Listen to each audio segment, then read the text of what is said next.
উৎসব কাকে বলে? যে জিনিসটাকে ঘিরে আমরা আনন্দিত হয়ে উঠি, বা যে জিনিসটা আমাদের দৈনন্দিন কিছু দুঃখ কষ্টে সাময়িক একটু মলম লাগাতে পারে, এই কিছুদিন বা কিছু সময়ের জন্য আমরা দুঃখগুলোকে ভুলে থাকি। কিন্তু একজন প্রধান সমাজতত্ত্ববিদ উৎসবের একটি নতুন উপযোগিতা সম্পর্কে সম্প্রতি আমাদের একটি তত্ত্ব সরবরাহ করেছেন, যেটা প্রণিধানযোগ্য। তিনি বলছেন, উৎসব যদি শুরু হয়ে যায় তাহলে তোমার প্রতিবাদ থেমে থাকতে হবে, প্রতিরোধ থেমে থাকতে হবে, বিদ্রোহ থেমে থাকতে হবে।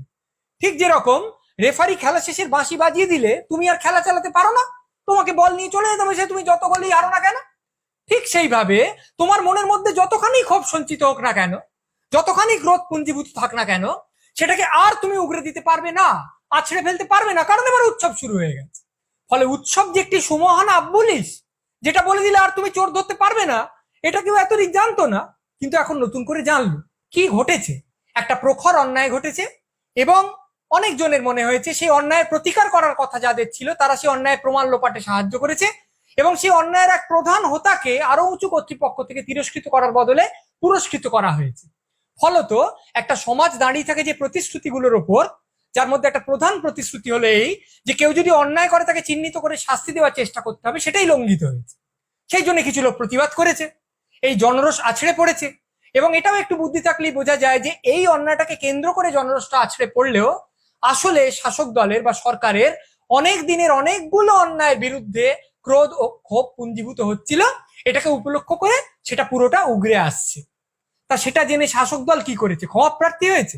না, তারা কি সহমর্মী, সমব্যথী, সমজদারের স্বরে বলেছে না না ঠিক আছে, আমাদের কিছু ভুল হয়ে গেছে, আমরা আত্মসংশোধনের পথে যাব?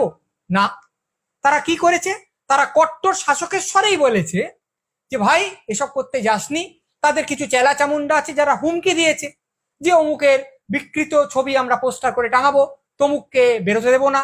কোথাও মিছিলে, শান্তিপূর্ণ প্রতিবাদী মিছিলে লাঠি চালানো হয়েছে, তারা যা এঁকেছে সেগুলোকে মুছে দেওয়ার চেষ্টা করা হয়েছে।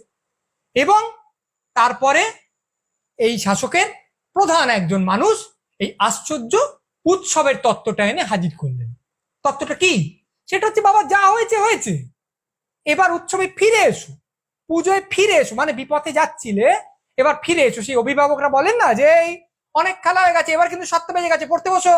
ফলে অনেক প্রশ্রয় দিয়েছি, অনেক ছাড় দিয়েছি, আন্দোলন আন্দোলন খেলা হয়ে গেছে, বিদ্রোহ বিদ্রোহ খেলা শেষ, এবার সোজা সুজি এসে আনন্দের স্কুলে ভর্তি হয়ে যাও, কারণ উৎসব শুরু। অর্থাৎ ঢং করে বাজনা বেজে গেছে।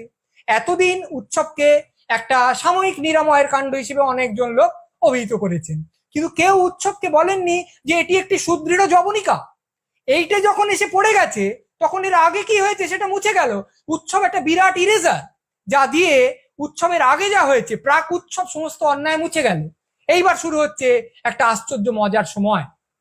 নগর পুড়ছে, দেবালয় পুড়ছে, কিন্তু ঢং করে যেহেতু ঘন্টা বেজে গেছে, যেহেতু ক্যালেন্ডারে লাল তারিখ এসে গেছে, সেহেতু তোমায় জ্বলন্ত সত্য থেকে মুখ ফিরিয়ে হই হই করে এগরোল খেতে হবে, মাটন রোল খেতে হবে, দুয়ার তুলে নৃত্য করতে হবে, মেলা বসাতে হবে, জলসা ঘটাতে হবে। তার কারণ তোমার রাজ্য এগিয়ে আছে, এবং এগিয়ে এসে একজন দেবী ধরাধামে অবতীর্ণা হয়েছেন। খুব বোকা লোক বলতে পারে, বাবা তুমি কার পুজোকে কি ঢাকা দিতে ব্যবহার করছো গো? যে পুজোয় দেখানো হয় একজন নারী অশুভের বিনাশ করছেন, যে পুজোয় নারী শক্তির উদ্বোধন হয়, নারী শক্তির উদযাপন হয়, নারী শক্তিকে পুজো করা হয়, সেই পুজোটা ব্যবহার করে তুমি ঢাকা দিচ্ছ এমন একটা আন্দোলনকে যা নারী নির্যাতনের বিরুদ্ধে, যা নারীর সার্বিক সম্মান বৃদ্ধির পক্ষে। কিন্তু সব প্রতীক টতীক এইসব নিয়ে কথা বলে একটু নেকার। তার চেয়ে বরং আমরা সরাসরি এই কথাটাই আসি যে এটা উনি বলতে চাননি, উৎসবের ব্যাপারটা বলার সময় কখনোই এটা উনি বলতে চাননি, এটা উনি বোঝাতে চাননি। কিন্তু আমরা যারা খারাপ লোক, তারা যদি টেনে টুনে কথাটা থেকে এই ব্যাপারটা বার করে আনি যে এবার থেকে যে লোকটা অন্যায় করবে ভাবছে, পরিকল্পনা করছে, ছক কষছে, সে যদি অন্যায়টাকে একদম উৎসবের ঘাড়ে ঘাড়ে এনে ফেলে, অর্থাৎ অন্যায় করার 10 মিনিটের মধ্যে কিংবা 20 সেকেন্ডের মধ্যে উৎসব শুরু হয়ে গেল, তাহলে তো আর ঝামেলা নেই। হয়তো অন্যায়টা তদন্তটাও থেমে যাবে, আর অন্যায়টা নিয়ে যাদের মনে খুব রাগ হয়েছে তারা রাগটা গিলে ফেলে আনন্দে সামিল হয়ে যাবে, কারণ উৎসব শুরু হয়ে গেছে। হয়তো লোক ছিনতাই করবে ভাবছে, ছিনতাই করলো, করে পালাচ্ছে, পেছন পেছন লোক ছুটছে, এর মধ্যে উৎসব শুরু হয়ে গেল। এবার ধরা হলো, পুলিশে দেওয়া হলো, আরে কি মুশকিল, তো উৎসবের আগে করে ফেলেছে, এখন তো উৎসব শুরু হয়ে গেছে, এখন আপনি চিন্তাটা নিয়ে ভাবছেন কেন? জানেন না, আপনি আপনার মতো আনন্দ করুন, ওর মতো আনন্দ করুন, বলে পুরো ব্যাপারটা মকুব হয়ে গেল, আর কোনো চিন্তা রইল না। আমি মেরেছি, ক্যাচ উঠে গেছে, বলটা ওপর থেকে পড়ছে, ফিল্ডার দাঁড়িয়ে আছে ধরবে, বলটা শূন্যে, এই সময় উৎসব শুরু হয়ে গেল, তাহলে ক্যাচ ধরলেও আমি আর আউট হবো না। এ তো ভারী মজার ব্যাপার। তাহলে ঠিক ঠিক পরিকল্পনা করতে পারলে, একদম উৎসব অনুযায়ী জিনিসটাকে টাইটায় এনে ফেলতে পারলে, যে লোকটা অপরাধ করছে সে লোকটা গায়ে ফু দিয়ে শীষ দিতে দিতে বেরিয়ে যেতে পারবে, তার গায়ে আঁচড়টিও লাগবে না।